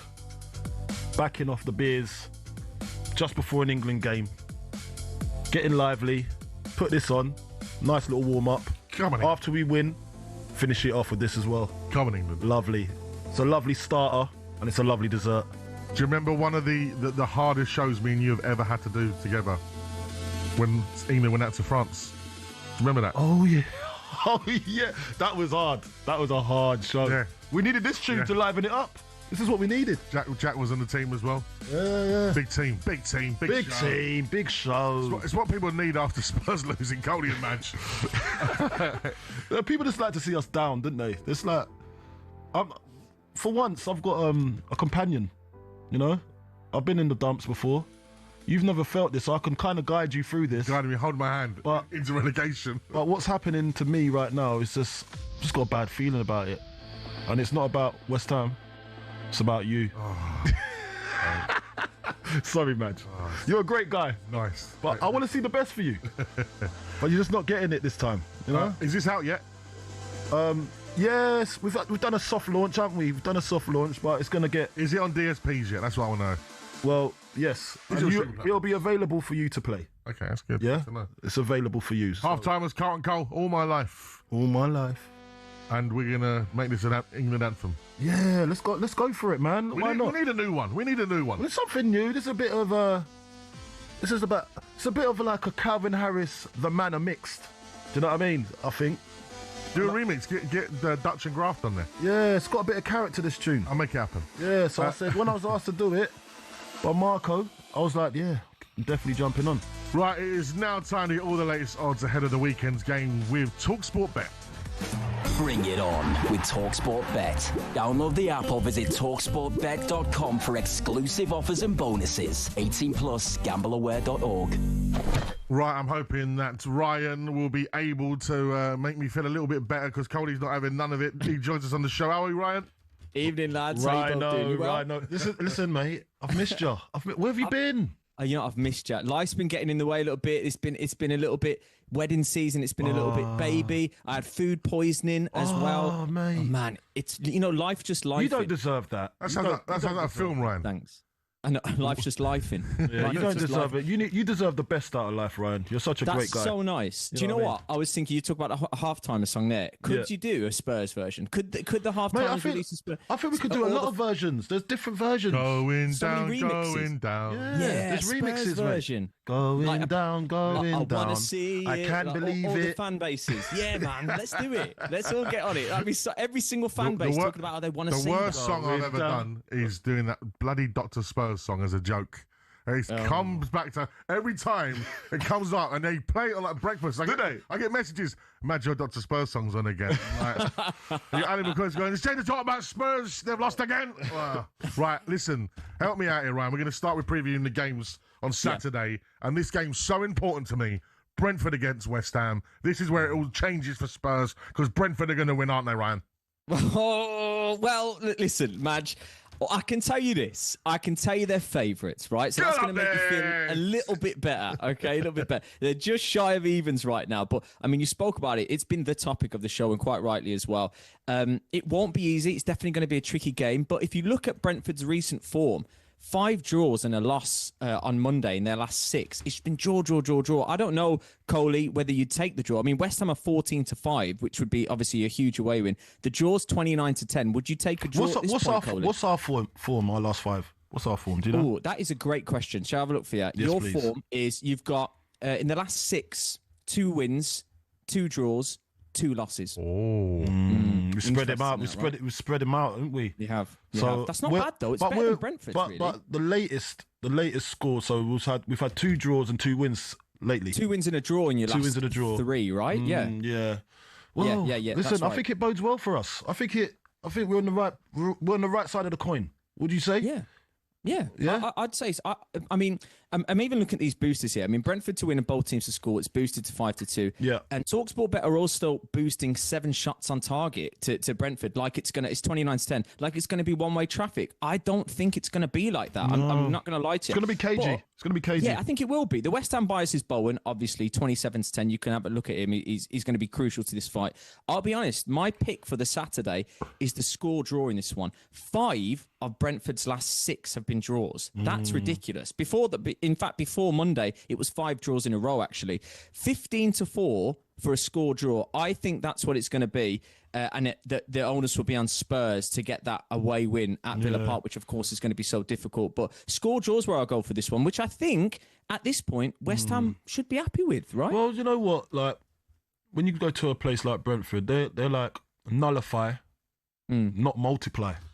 Do you like that? Well, to be fair, that score... Nullify, not multiply, because they don't score any goals. The score draw even suits Spurs if we can go to Villa and get... do you know what? I reckon we go there and we win. I just think the vibes are with us. He's feeling vibes. Listen, man, I've been to the training ground. I can, you know, when you walk in like into a training, the spirits are up, man. Like we've got a nice little news section in the training ground now, where there's like a coffee bar. Do you know what I mean? Boys are playing darts. And when you walk into that environment, it's welcoming. And it was all Nuno's idea. So I'm thinking, do you know what? Yeah, the vibes are correct. There's something in the air over there where they just feel confident. And I'm backing them. I'm with them. The boys, 14-5 to get the away win. There you go, mate. Let's look at some of Sunday's fixtures. Man United, Liverpool, 3:30 kickoff on Sunday. Man United got to be favourite, surely. They are. They're 5-4. They are the favourite. It's nice, actually, as a United fan, to watch this one and not watch it behind the sofa. Because this fixture, I've hated it in recent years. Scared. I mean, we've not been too bad, but just scared. But you asked the question about who's the better side and who's the better version at the moment. I think you probably have to say United, because they've been fairly consistent since Carrick's come in, whereas Slot has been up and down. So I think it probably is United. They are favourites. The price reflects that. It's 5-4. Liverpool are 15-8, and the draw's 14-5. Plenty of value you can get in a fixture like this, though. That's where we are. I mean, United and both teams to score is the booster from talkSPORT Bet. It's 27-10. If you think it's going to be a proper back and forth, but don't want to go for the result, over 3.5 goals is 13-10. What can you look at here? I mean, Isak, he was one of those 3 goals against Palace. He's 37-20. But lads, I need 10 seconds on my man, Bruno Fernandes. I've heard about him all day today. I saw a stat today. Oh gosh! Brilliant. It's created chances in the Premier League. He's got like something like 114 chances created, and the closest person to him, I can't remember who it was, but they're on like 61. It's ridiculous. And you know what, Ryan? He is head and shoulders. We've been speaking about the downfall of Spurs. He's another player that Spurs were literally signing. A player that who? Yeah, I don't remember that. Bruno Fernandes. Oh, give me a break. Well, you're connected to everyone. No. This is it. Genuinely, Bruno Fernandes and Spurs. There was conversations, all good. Just conversations. Didn't want to pay the wages, usual stuff. Usual stuff. And do you know who we got? Lo Celso. He was all right. Lo Celso. Heartbreaking. No, it wasn't him that scored player. that brilliant goal. He was a good player, but he was a good player. He just didn't have the right attitude. He's not Bruno Fernandes, who's literally in Man United's, and this is how good, how big of a club United are. In their downtime of winning FA Cups and League Cups, etc., he's been their gleam of hope, and that's why, Ryan, I just couldn't believe what Amorim was doing with him and where he was trying to play him. Deep line midfield. Yeah. I know. Amorim didn't even play Kobe. Well, I was going to say. I know, That's a crime in itself. Any manager that tries to play Bruno there and doesn't play Mainu, you've got to ask yourself what's going on. What are we doing here? It does feel like an alternate reality, that one. I mean, he's on 19 assists now. I just got to say, he could equal the record against the arch rivals, Liverpool. He could equal a record. 9-5. He's my pick of the week, and 9-5. You still get money back on him to get an assist. He's done it 19 times already this season. Cool. One more, 9-5. It's equal the record against. I've got to say, you always backed him, and you've always backed, even when it was looking dodgy. Well, listen. Let's quickly just stop breaking my heart. Let's get the Villa Spurs. Let's get that one done. Come on, Villa Spurs. Give me some good news, right? Please. All right, I told you the Brentford are favourites. That was good news for Madge, and I'll tell you Villa are favourites. Yeah, so that's the way. That's what it's looking. All my life. I want to see it. Spurs are. My life. Yeah, I'm telling my life. He doesn't want to listen to you no more. You've just said something that rubs him up the wrong way. It was 11-5, yeah. 11-5. The draw's 13-5. Look, it's obviously all eyes are on Spurs, but no one had, and you mentioned it a little bit there, no one had Villa losing against Forest. It was very plausible, but I mean, it was all Villa getting to the final. So, do they have an eye on that fixture on Thursday? I think yes. Will it affect their lineup? I'm not sure, but Villa are the favourites here. But who do you look at for goal scorers and stuff? I mean, Richarlison 7-4. You can have a look at him for the bet builders, maybe. Yeah. Watkins is boosted anytime to 13-8, but still, I'm not convinced. I'm not convinced all the time. It's so hit and miss with Villa, even at Villa Park. I mean, 11-5 for Morgan Rogers. Look there. So again, a draw at 13-5 feels really plausible. It could be draw.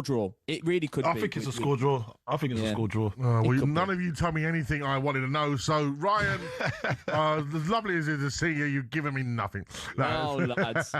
Listen, have a great weekend, Always sir. a pleasure. Brilliant stuff. That was a look at the latest action. Thanks to talkSPORT Bet. Terms and conditions apply. 18+, gamblingaware.org. Bring it on with talkSPORT Bet.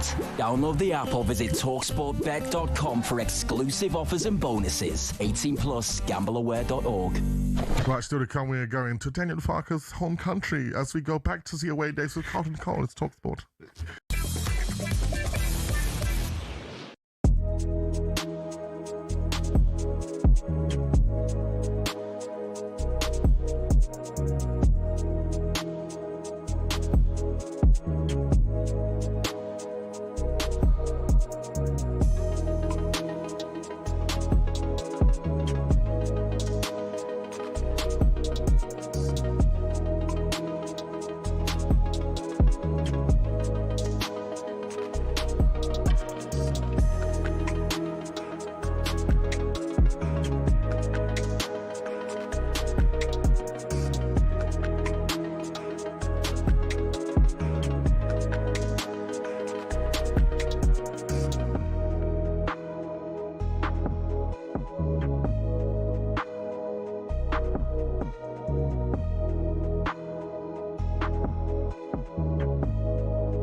Period. We know he's had a bit of an Achilles problem. Does he still look to you like he's struggling for a little bit of fitness? Yes. And if that's the case, how long is that going to take to sort out? It's going to need managing between now and the end of the season. He hasn't had surgery on it, has he? No, and obviously you've got the World Cup coming up as well, and he's going to be a key man there. I wonder how many minutes he'll get this weekend. He got, 21 plus stoppage time in midweek. You think maybe he might get half an hour, 45, and then possibly start against Atletico Madrid, but it's certainly a problem. Some of these niggling injuries, though. Well. Some of these injuries wouldn't surprise me. Saka's still struggling, Sam. And he's come to the stage where he's come back because it's crunch time for Arsenal, even with an injury. There's so many injuries, Crookie, that injections to get you through it, and then you're sore until you play again, you don't train. So they've got to be careful with Saka. But that was the idea of having the big squad, wasn't it? That exactly. You could afford to rotate a bit more. When players aren't turning up, Madueke starts the game bright against Atletico Madrid, fades, looks angry, and he comes off. I don't know why you don't do enough. Odegaard, your captain, you're not doing enough. Eze's probably been the bright spark in the last few games for Arsenal. It wasn't a bad result, though, was it? No, not at all. Oh, great result. Great result. But it's not just this game, Sam. It's the game before against Newcastle. The fans, they're anxious. It showed the fans all through the game against Newcastle. They're biting the nails. After 50 minutes, they're nervous. It doesn't seem to come easy to Arsenal at the moment. They don't seem to have it in their locker to... It hasn't come easy to them all season. To cruise through games and just put teams to the sword, as they did actually with Atletico in the league phase. You know, that 4-0 victory seems a long time in the past.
Good evening, it's the Sports Bar Weekender here on talkSPORT with me, Majestic in for the Catman, Adam Cattrall, alongside former West Ham striker Carlton Cole. That is right, still loads to come on the show.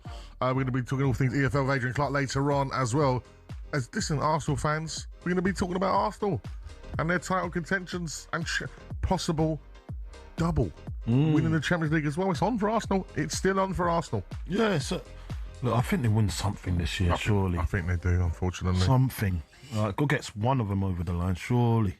Right, we're going to be speaking about something very great in a moment, and this is one of my favourite things about the show on a Friday, and I've not heard it for ages. Are you ready to go on an away trip? Oh. It's time for Carlton Cole's away days. Everywhere you go, always bring the weather with you. Come on, Coley. Everywhere you go. Carlton Cole's away days. Oh, hello. He's got life by the cojones, mate. I don't know why, but I love this feature. Brilliant. Coley, we are going away to Munich because, of course, one of the best football games we've seen in a long time last week. Yeah. The reverse fixture comes to Munich as Bayern Munich versus Paris Saint-Germain. It's the Champions League semi-final, second leg. Yes. An incredible stadium, by the way. Yeah. Munich Stadium. Oh, mate, it's unbelievable. It's Wednesday, 8 o'clock. It's the Alliance, isn't it? Yeah, great stadium. Presented by Hugh Woolsey-Croft, commentary from Jim Proudfoot and former England captain Stuart Pearce. Right, Coley. Yeah. Take me there. Well, Parisians, charge your phones. Warm up your vocal cords. Can we reload? What did you just call them? Parisians. Parisians, yeah? No, I'll get that wrong. Parisians. What is it? I like Parisians. Parisians. Yeah. Okay. All right, mate. I want Parisians. All right. So, mate, I didn't complete school. You know what I mean? Yeah, I'm still here. I can still read a bit. Anyway, so Parisians. Parisians, charge your phones, warm up your vocal cords, and get ready for a Champions League away day with serious heavyweight energy because you're off to Munich. Super. This is a European football at the full volume. 1 minute you're standing in historic beer hall with a giant pretzel in one hand and a stein in the other. The next you're heading for one of Europe's biggest football cathedrals for a Champions League semi-final under the lights. It's grand squares, loud fans, and enough football tension to power the whole of Bavaria. Big stage, big atmosphere, big drama. Munich is ready. Okay, I'm feeling it. We're in Munich. We kind of needed some traditional German folk music underneath, by the way. Yeah. So, first and foremost, the PSG fans, they've come to Munich. Yeah. Remember, the Parisians are known and renowned for their food and their cuisines, Michelin star French cuisine. Yeah. What we're dealing with in Munich. Well, there's a few bars and pubs for PSG fans to go and wet their beak. You know what I mean? So I'd say the Augustiner Braustuben. Very well said. Yeah. Classic Munich beer hall, huge steins, proper Bavarian food, and a brilliant pre-match atmosphere. And has there been any reviews from anyone? There has. There's been a 5-star 3 months ago, actually. Choco Chung. What did you say, mate? Well, the food is good. The pork knuckles have crispy skin and soft meat. Best paired with their beer, of course. And staff are friendly and helpful. Great music, great vibes. Nothing to complain of. Easy. Keith Eastman gives it a 1-star, but he did go there 2 years ago. Highly unprofessional. The waiter flicked a wet, dirty bar towel at my wife as we were leaving. 1 star. 1 star. That's all you're getting. Also, there's another place called Hofbrauhaus Monsen. Hofbrauhaus Monsen. Touristy, yes. Worth it, also yes. Loud, lively, and iconic. What else we got? We got Kennedy's Bar and Restaurant. Yeah. Oh, we love an Irish pub. Come on. Yeah, so we've got an Irish pub with football, familiar vibes, and plenty of travelling fans. Gabriel Wessel is giving it 1 star, though. 3 years ago, mind.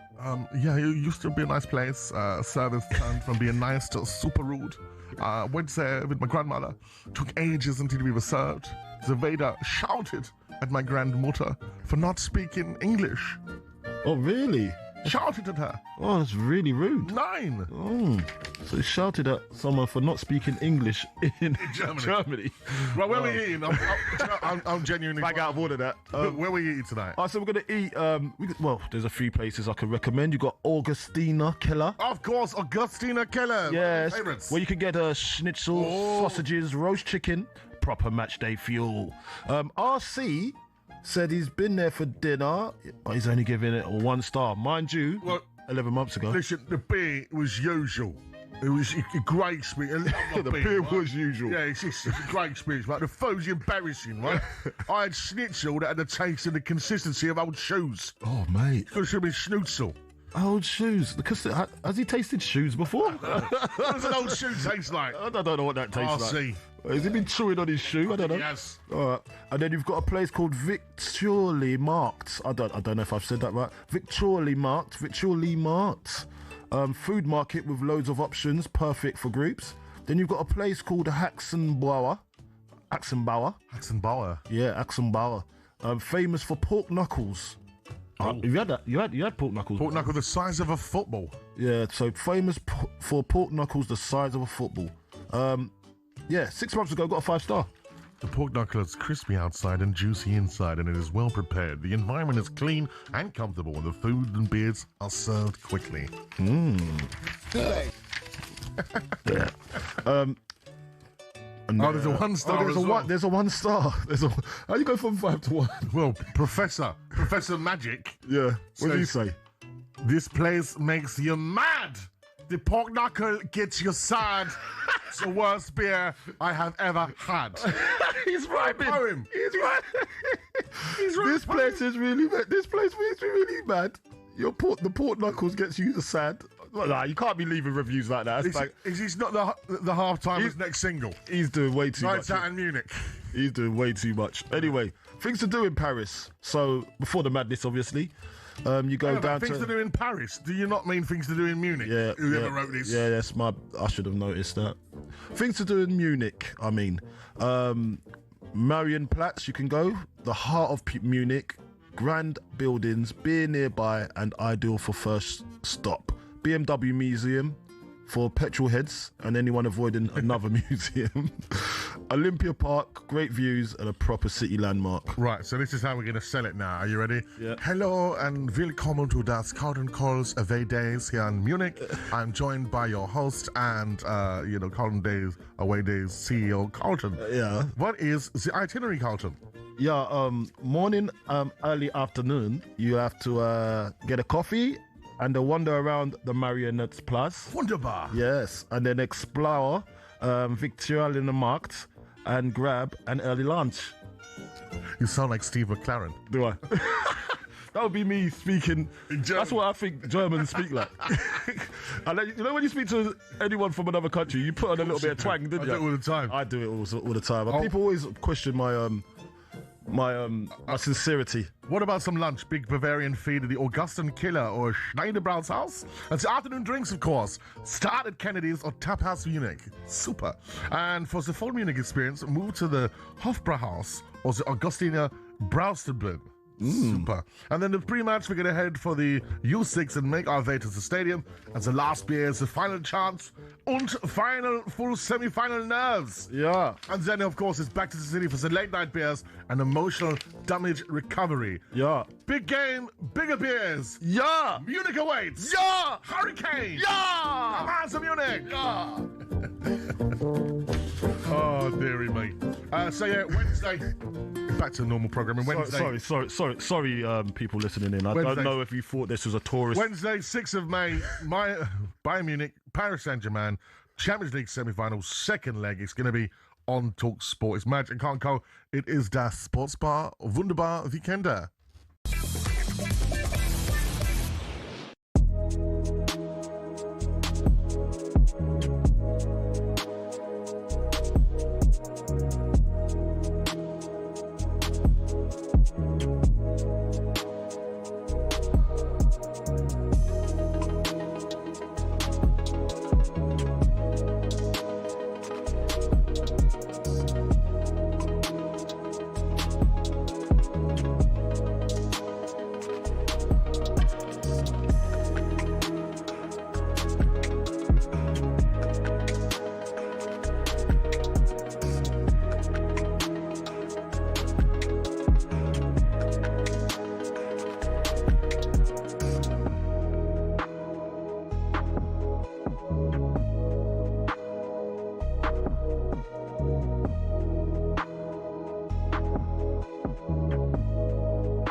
you seem to think that there is some connection between the nationality of the Forest manager and the nationality of the official. You can't go. You can't go doing that on social media and then not expect us to bring it up. No. What I said was, should we look into that? I'm not saying that's the reason, but VAR official was Portuguese, not the referee. The referee, he had a fantastic game, by the way, the ref, I thought.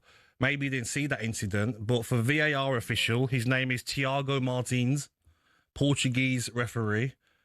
For him to not tell the ref to come and look at the screen of that tackle, I was very disappointed in. Listen, first of all, Elliot Anderson was the best player on the pitch. What about the nutmeg on Rodgers? I know, that's his mate as well, and he's posted it on his socials as well. But no one can tell me that watches football week in, week out, that's not a red card. Because did he get the ball first? You can argue yes. But we've seen so many players get red cards in the last 2 years when you follow through and you hit a player like that. Watkins stayed down, the ball went out of play.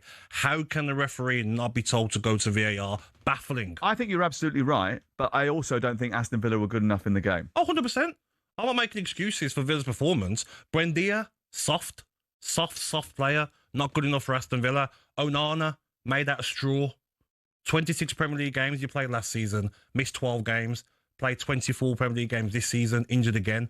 Whenever it's a game where it's easy, he'll throw his hands up to the whole end and celebrate and get them going. When it's a tough game, he'll come off injured.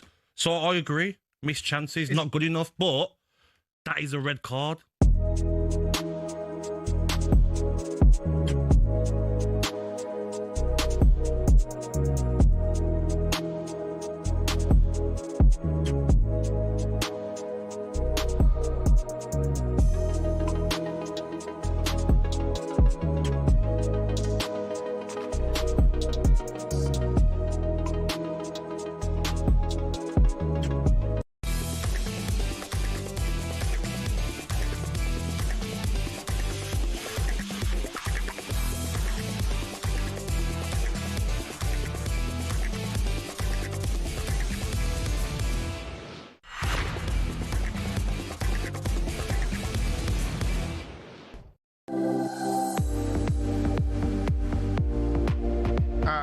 Sports Bar Weekender here on talkSPORT with me, Majestic, and former West Ham striker Carlton Cole. After the madness of the away days, we're back to usual programming. However, we are going back to Europe now because less than 2 months away until the World Cup, and each week we'll be keeping you updated on how the key English players are performing across the continent.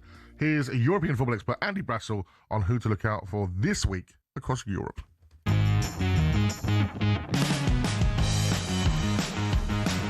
In any normal week, we would be talking about Harry Kane filling his boots as already crowned champions Bayern Munich face bottom team Heidenheim on Saturday afternoon. But with the second leg of the Champions League semi against PSG next Wednesday, the England captain is certain to sit out from the start.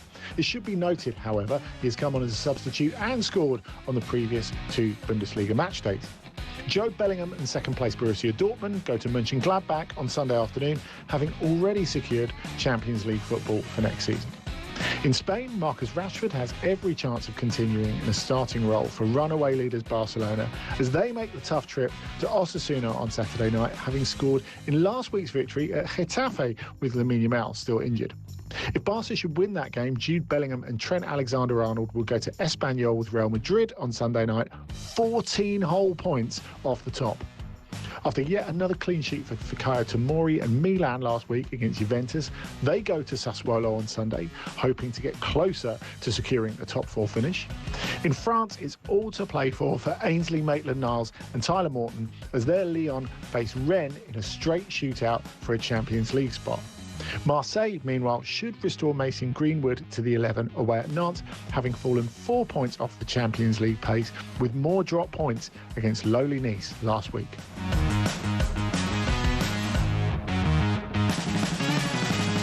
And for a more in-depth review on all that's happening across European football, make sure you tune into the Transit Express show with Kevin Hatchard and Andy Brassel from 11 o'clock this Sunday evening, the later time. You can also listen to the best bits on Danny Kelly's Trans Europe Express podcast, which is available every week on the talkSPORT app via your favourite podcast platforms. Now, Spurs have had a bad season. I've had a bad season on the Sports Bar Weekender when it's come to live trivia, and everyone's shaking their heads. When I've been in, it's been poor. I've let the team down.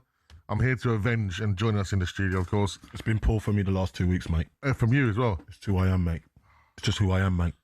Oh, I mean, that's I'm just the who we bad- are, mate. You're the bad one last That's week. who I am, man. Matt's in the studio. How are we, Matt? I'm very good, mate. How are you? Not going to come and punish coming in. He does, doesn't he? The absolute stinker. Look at him. Look at his. No, I have. It's me. Well, It's mainly been me. I was getting a lot of stick for making the question too hard last week, but All I asked him was, "Go and get me some grapes on Sunday from M&S." That was it. It was a simple request, and now he punishes me with the trivia. What's tonight's then, Matt? well, John Stones will leave Man City at the end of the season. Good player. Good player. Good player. And Everton host Man City on Monday night, live on talkSPORT. Very fitting. So I thought I'd put this little quiz together. Can you name the other 14 players, so not including John Stones, the other 14 players to appear for both Everton and Man City in the Premier League? In the Premier League? Yeah, there's 14 others. Oh.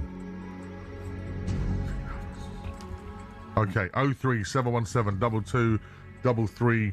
And does it have to be over a certain amount of games? No, as long as they made at least one appearance for Man City and one appearance for Everton. I've got one in my head right now. In the Premier League, by the way. Can I lock one in? Well, you want to go early with it? Yeah, Jolyon Lescott. I was going to say, lock him in. Jolyon.